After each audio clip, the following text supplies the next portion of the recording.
When does a student actually start getting prepped for facing the outer world when it comes to internships being that stepping stone?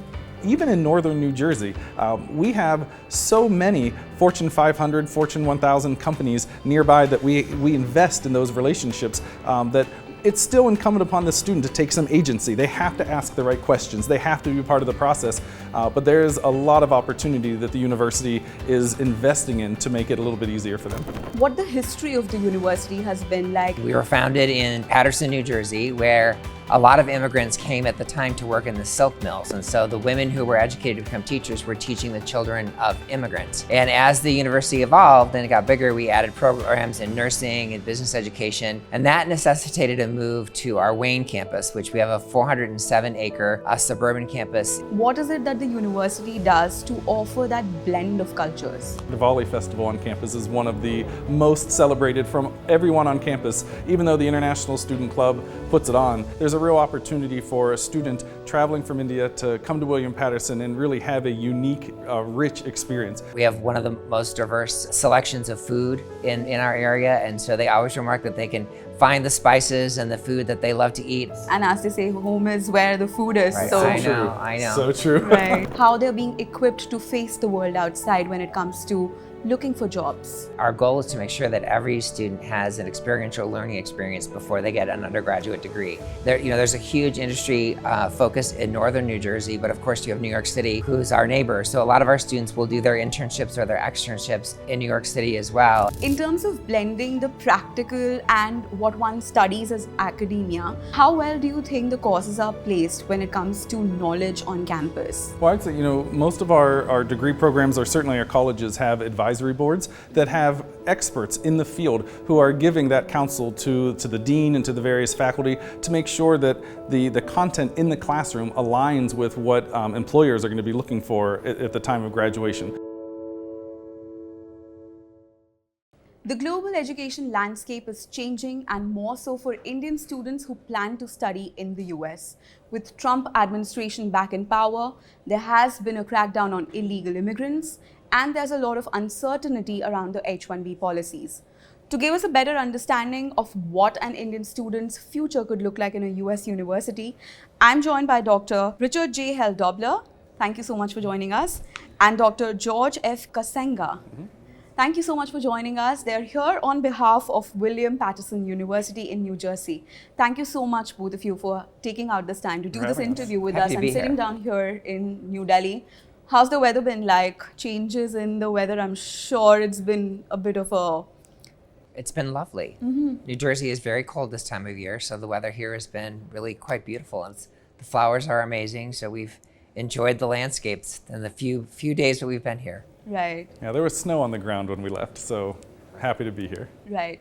To kickstart this conversation, could you just take us through what the history of the university has been like, and what is it that it's setting to do in this changing landscape today for the US and India? Sure. So the university was founded in 1855 as an institution that predominantly educated women to become elementary school teachers. And we were founded in Paterson, New Jersey, where a lot of immigrants came at the time to work in the silk mills. And so the women who were educated to become teachers were teaching the children of immigrants. And as the university evolved and it got bigger, we added programs in nursing and business education. And that necessitated a move to our Wayne campus, which we have a 407-acre suburban campus in Wayne, which is just 25 miles west of New York City. So that's a great advantage for our students to be that close to the city. Today, William Paterson has just been designated as a research college and university, which we're very proud of. It speaks to the quality of the research that our faculty are doing with students and the research dollars that we're bringing in terms of grants and sponsored research. We have about 10,000 students on our campus currently. About 5,500 of those are on our main campus, and the rest are online in graduate programs and select undergraduate programs. And I think the reason why we're thinking about this global landscape is our student population is very diverse, but we are not international. And as you sort of think about the global interdependence that is happening right now, we think that by bringing more international students into this diverse community to learn, work, and live will be a value add to a William Paterson degree. Right. But could you stress upon the diversity point a little bit more? For students who are traveling from India to the US, what is it that the university does to offer that blend of cultures? Sure. Well, one, I'd lead with the fact that right now we have over 50 different countries represented in our student body. So there is a lot of diversity there, but there aren't a lot of students from India on our campus. Right now we have a little over 40 students from India, so there's a real opportunity for a student traveling from India to come to William Paterson and really have a unique, rich experience. When we talk about diversity in this regard, we're doing a lot of different cultural programming on campus, and these things happen inside and outside of the classroom. So students can expect rich, meaningful conversations in the classroom that are going to propel them forward in their career goals, but also the campus clubs, the different activities that are happening on or near campus are all designed with that in mind, the idea in mind that they are going to be interacting with different cultures, but also seeing what the workplace is going to be like in a global career moving forward. Right. And the American Indian population is actually one of the largest immigrant populations in New Jersey. Yes. So I think one of the things that our students appreciate about it is they get this diverse experience on campus, but yet they still find community beyond the walls of the campus, which they have, so they can go, we have one of the most diverse selections of food in our area, and so they always remark that they can find the spices and the food that they love to eat, and in addition to sampling some great American food. So they get a great experience on campus and off campus. And as they say, home is where the food is. Right. So I know. So true. Right. Everyone tells me nothing compares to mom's cooking though, so. So, taking a little bit from what you just said, that 40 students, what is it that the university is doing on ground for students to, when it comes to blending the faculties as well, because faculty, what they're bringing to the table, how they're taking the students through the process of their education, 4 years is a long time. So how are you equipping your faculty members to blend well with your students as well for anybody traveling from India? One thing I want to emphasize is that we have both bachelor's and a master's degree programs, so undergraduate and graduate. So when we're working with our faculty and working on what's going to happen inside the classroom, it's in both of those spaces. One of the areas is we listen closely to our faculty to understand what are students asking for, and then we connect with our students to find what majors are they working for, what industry do they want to move into. We recently launched a master's of science in computer science. We also have a new STEM designated MBA in applied business analytics. These are important disciplines because it gives an opportunity for students to come to complete the degree, but then also stay for the OPT afterwards, which is very attractive to most students. So when we're working with our faculty, in our College of Business, this is going to be an AACSB accredited program. This is just evidence of the richness of what the faculty bring to the classroom. Our computer science undergraduate program is ABET accredited as well, again, which really just speaks to the strength of what the faculty are able to present and provide to our students. Right. And STEM is a huge sought after industry for students in India. What is it that they can expect in terms of curriculum, in terms of how they're being equipped to face the world outside when it comes to looking for jobs? So we have a very sort of hands-on approach to education. So our goal is to make sure that every student has an experiential learning experience before they get an undergraduate degree. Actually, it's a requirement of the undergraduate degree now. So whether it's job shadowing, whether it's internship, co-op, all of those are options to our students. And of course, being there, there's a huge industry focus in northern New Jersey, but of course you have New York City, who's our neighbor. So a lot of our students will do their internships or their externships in New York City as well. And our Career Development Center really does have a lot of resources to help international students secure jobs once they graduate. Right. Within the campus, are there activities to help them, prepare a resume, present their skills better when they go out seeking internships or job opportunities? Yeah. Part of our undergraduate experience, we have what we call a student success team. And within that success team is a student's professional staff advisor, our career development professional, a financial aid counselor, an academic support specialist. So we embed career development from the first minute they step on campus, and it's a 4-year process for us.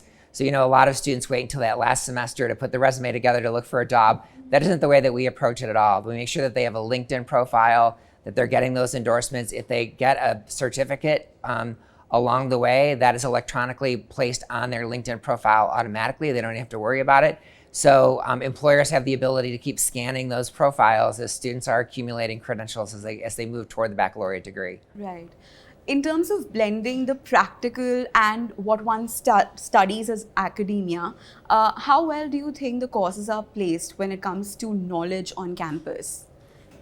Well, I'd say, most of our degree programs, or certainly our colleges, have advisory boards that have experts in the field who are giving that counsel to the dean and to the various faculty to make sure that the content in the classroom aligns with what employers are going to be looking for at the time of graduation. So that's an important part of that ongoing investment in what happens inside the classroom. I also wanted to acknowledge that, prior to, President Hell Dobler joined William Paterson just before the pandemic, and it was his leadership that wanted to start investing in the international student body on campus, but that wasn't able to really get started during the pandemic, and so that's one of the reasons we were able to come out to India now, because we have a really rich community that's starting to grow. When you asked about activities a minute ago, I thought you might ask about student activities, because our Diwali festival on campus is one of the most celebrated from everyone on campus. Even though the International Student Club puts it on, the whole campus community gets involved. It's really rewarding. We can talk about that more. Right.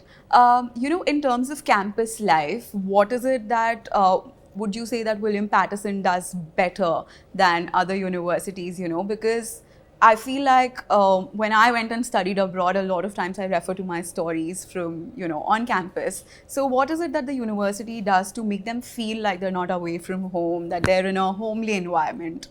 Well, a lot of that happens before our students even leave their home country, because it's all about pre-departure preparation, making sure there's a clear expectation of, I don't want somebody to leave southern India, for instance, and then find snow in New Jersey for the first time and not have that expectation that that's going to happen. So there's a lot of work that happens in terms of pre-departure, just setting those expectations, making sure the classroom experience is what the student is expecting, the career outcomes align with what they're expecting, but then that campus community piece. In terms of, you asked, what are we doing better? There are so many things that we do well that it's hard to pinpoint one. But what I will certainly emphasize is we have ample campus housing for international students to reside on campus, but have spaces with kitchenettes and all the things that international students usually need during extended breaks or long periods, so that they can stay on campus and have a great experience. So would you say that it's a world of its own for them to experience? Yeah, a lot of our students talk about the cocoon of care. Like, they feel that we just sort of wrap our arms around them and bring them into the university. And I think access is another big thing for us. So, for instance, I meet with students at least twice a month, once in open office hours, and then I have a monthly pizza with the president. And a lot of international students will come and would just tell us what your experience are. What are you finding great about your experience? What are the pain points? How can we help smooth those over? And I think the students really appreciate the fact that we're listening and we're taking that feedback and we're trying to improve their experience over time. Right. And safety on campus is a huge issue as well. We've had instances of, racial attacks, or, instances where in the news, when students back home here would listen, they might have questions around that as well. What is it the university is doing to ensure that they have a safe and secure campus as well in William Paterson? Well, we have a very low crime rate on our campus. It is a very safe campus. And I think what our students do appreciate about it is that it is this sort of quiet suburban campus, but yet you can get the hustle and bustle of New York City just, by getting on a bus on campus, and in 35 minutes you're in New York City. But by and large, we have a university police force that monitors the campus regularly. We have, if someone does feel like they want an escorted walk across campus, there's a number that they can call and they can get an escorted walk across campus. We have an app called the Rave Alert, where if there is something happening on campus, we can push something out to our students, like weather related.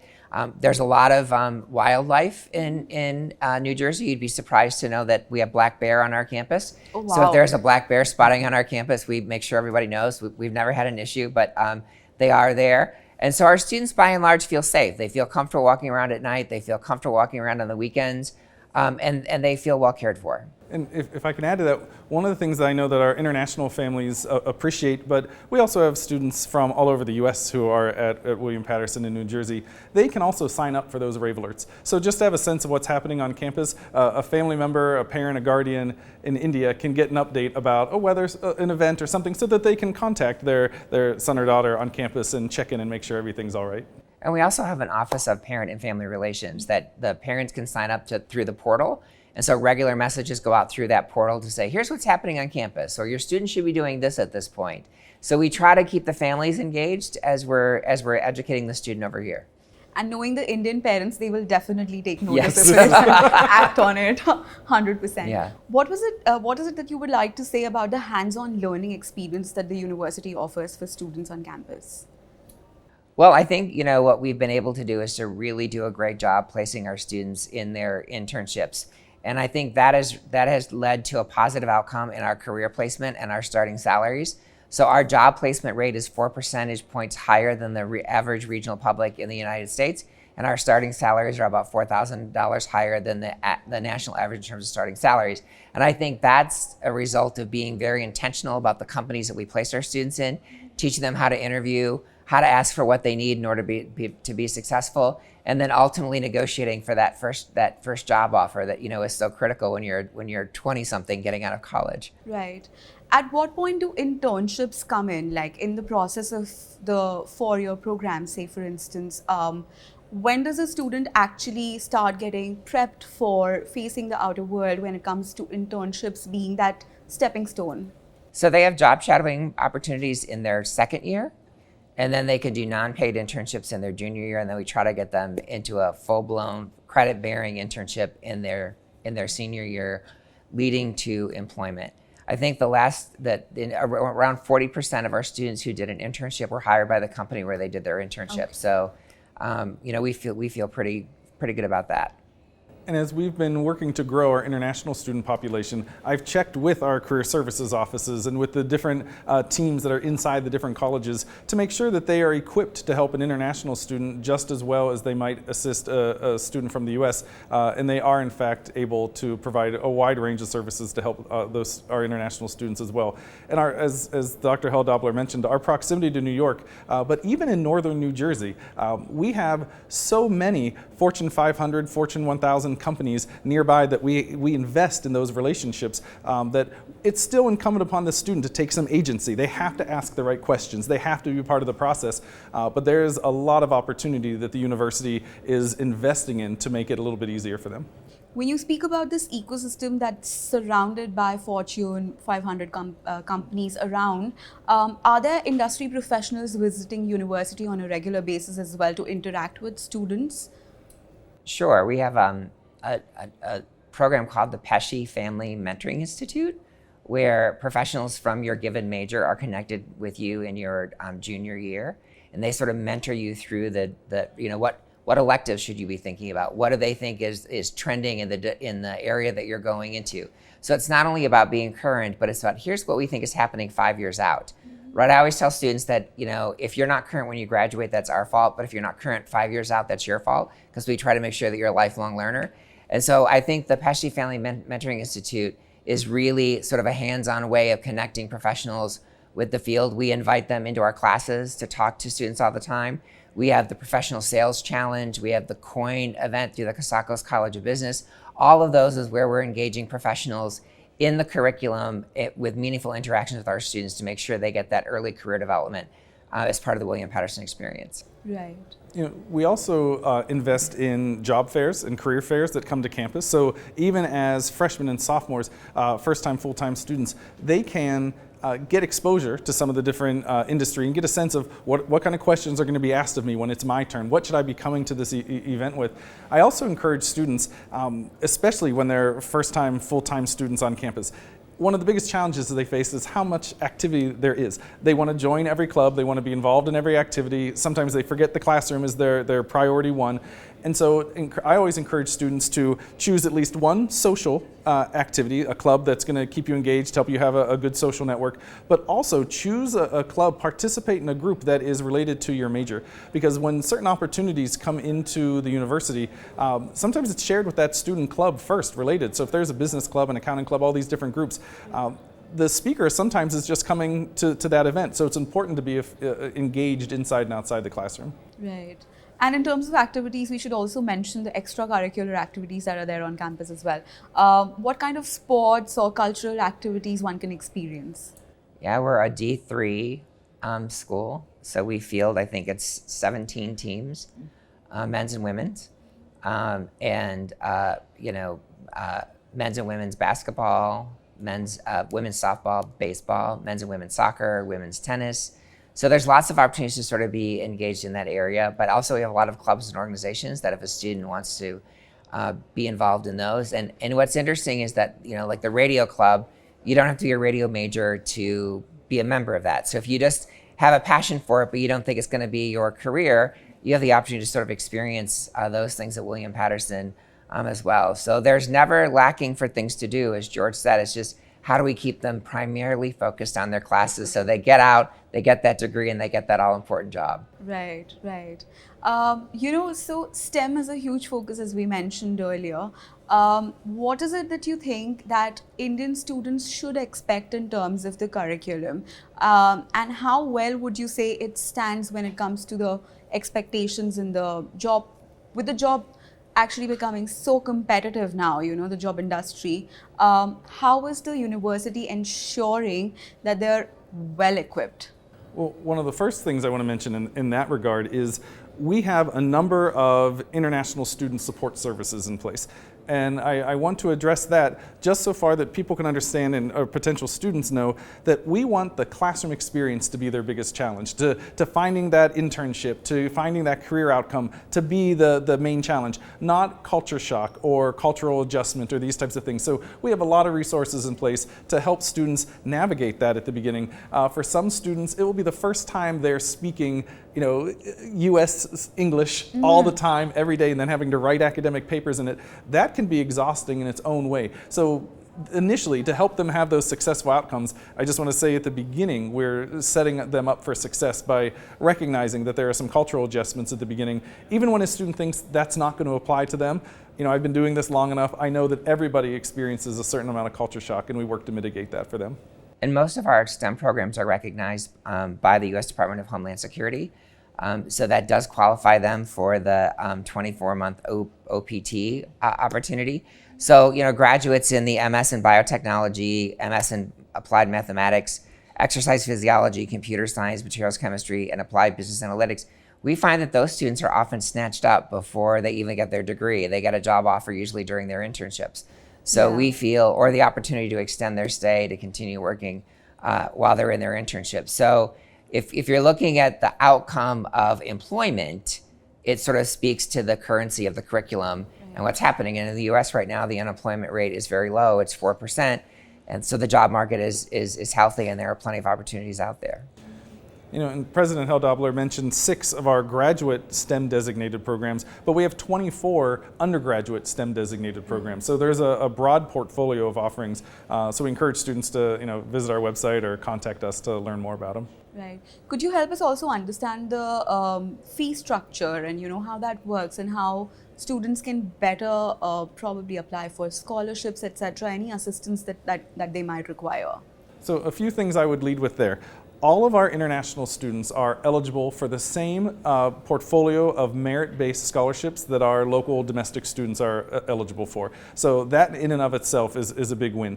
But we also have established a Pioneer Award, and we're the William Paterson Pioneers, if that wasn't clear from the beginning. But the Pioneer Award for international students, depending on the program and if it's undergraduate or graduate, but it's automatically applied for an international student. It can range between $6,000 and $8,000 automatically, bringing the cost of tuition very close to our affordable in-state tuition rate. So we do make it very affordable for students. Our degree programs are accessible to international students for under $20,000 US per year. So that's before any merit scholarships would be applied. So there's a lot to offer. The main message there is that students should apply early so that they are eligible and can receive those awards while those reservoirs of resources exist. But the earlier a student is admitted, the earlier they get to be involved in selecting their classes, getting the residence experience they're looking for. So it's important to emphasize that. Right. And is housing an offering that is given to every student, or is there like a lottery system that goes and works for that as well? No, we have wonderful residence hall, residence life facilities. So we have ample housing available. So we encourage international students to participate in that. For our first year, first time students, we do expect them to live on campus that first year or two. And that's grounded in what the research tells us around student success for international students. But yes, ample housing, lots of different opportunities, whether it's a single or apartment style or all the different opportunities in between. Any social causes or initiatives that the university has been initiating in the past few years to help students as well? We have the Campus Compact of New Jersey. This is a social movement around, we focus our efforts on Martin Luther King Day, and there's a big community service event centered around that. That was one of the first things that came to mind. But Yeah. So social justice is part of our mission. Yeah. So we really focus on those low, middle income students that we think the baccalaureate degree is the great social and economic motivator in the US. And so a lot of our programming is focused on those sort of mobility tools, both socially and economically. Right. Well, I think it's been a lovely chat. I would like to know a little bit from you. You must be jet lagged. How has Delhi been treating you? I hope you've gotten some time to eat some Delhi food as well. What was breakfast like today? Well, we were at a beautiful hotel that had a buffet with offerings well beyond anything you could try every option of. Certainly everything was wonderful, but I was remembering on the drive over one of my favorite desserts from the last time, and I may not get it right, but it's just like a little circular donut. Well, I think of this. Gulab jamun. It's exactly that, and those are delicious. So I'm looking forward to having that again while I'm here. Any expectations you have, Doctor? No, it's just been fascinating to be here. You know, when I was a faculty member, my very first international student was from Hyderabad. Oh, wow. And he studied Indian classical dance, but never ballet. And so we bonded over dance, and we've stayed in touch all these years. And so I just Facebooked him and I said, hey, I'm going to your hometown. So he reminded me some of the stories he told me when he was an undergraduate. So I look forward to experiencing what I heard in the first person. And I assume you're a trained dancer as Yeah, well. I started my career as a professional ballet dancer. Oh, wow. Yeah. I hope that you have a great time here, arts-wise as well, and I hope you have a great stay in Delhi. Thank you so much for taking time out to do this and help us better understand the expectations that Indian students can have from William Paterson. Thank you so much for this lovely chat. Thank you. We look forward to welcoming them to our campus. Thank you.